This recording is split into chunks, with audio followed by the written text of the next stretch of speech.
Bharatiya Janata party ने राजस्थान में उम्मीदवार तय करने के मामले में पूर्व मुख्यमंत्री वसुंधरा राजे को काफी अहमियत दी है। वह खुद तो चुनाव लड़ ही रही हैं, साथ ही उनके समर्थकों को भी काफी टिकट मिले हैं।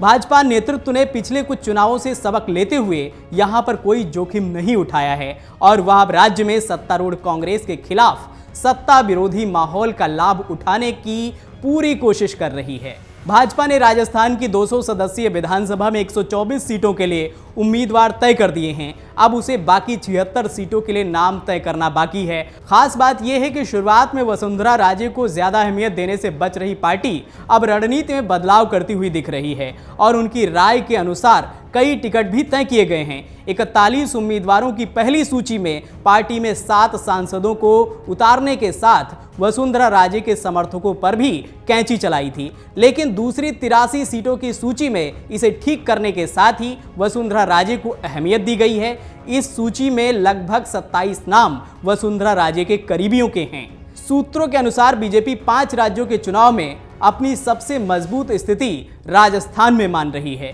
यहां न केवल हर 5 साल में सत्ता बदलती है, बल्कि राज्य में कांग्रेस में भी बीते 5 साल में काफी उथल पुथल रही है और एक समय तो सरकार गिरने तक की नौबत आ गई थी। ऐसे में कांग्रेस की अंदरूनी दरारों का भी भाजपा को लाभ मिलने की संभावना है।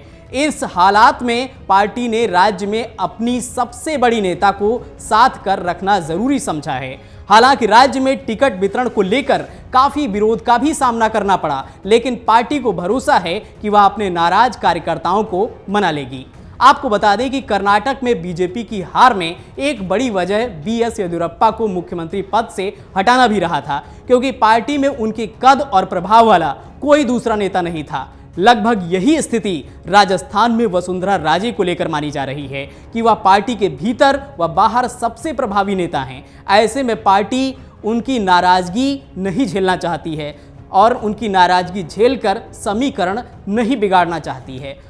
वैसे भी वसुंधरा खेमा उनको मुख्यमंत्री का चेहरा न बनाने पर नाराज चल रहा था। चूंकि पार्टी ने किसी भी राज्य में भावी मुख्यमंत्री का चेहरा तय नहीं किया है, इसलिए राजस्थान में भी वही फॉर्मूला तय किया गया है। आपको बता दें कि 2018 में राजस्थान में बीजेपी की हार के लिए वसुंधरा को जिम्मेदार ठहराया गया। उस समय टैगलाइन बनी थी कि मोदी तुमसे बैर नहीं, वसुंधरा तेरी खैर नहीं। 3 साल पहले जब सचिन पायलट ने सीएम अशोक गहलोत के खिलाफ बगावती तेवर दिखाए तो वसुंधरा को उनकी पार्टी ने माना कि वह गहलोत को हटाने के लिए अनिच्छुक दिखी।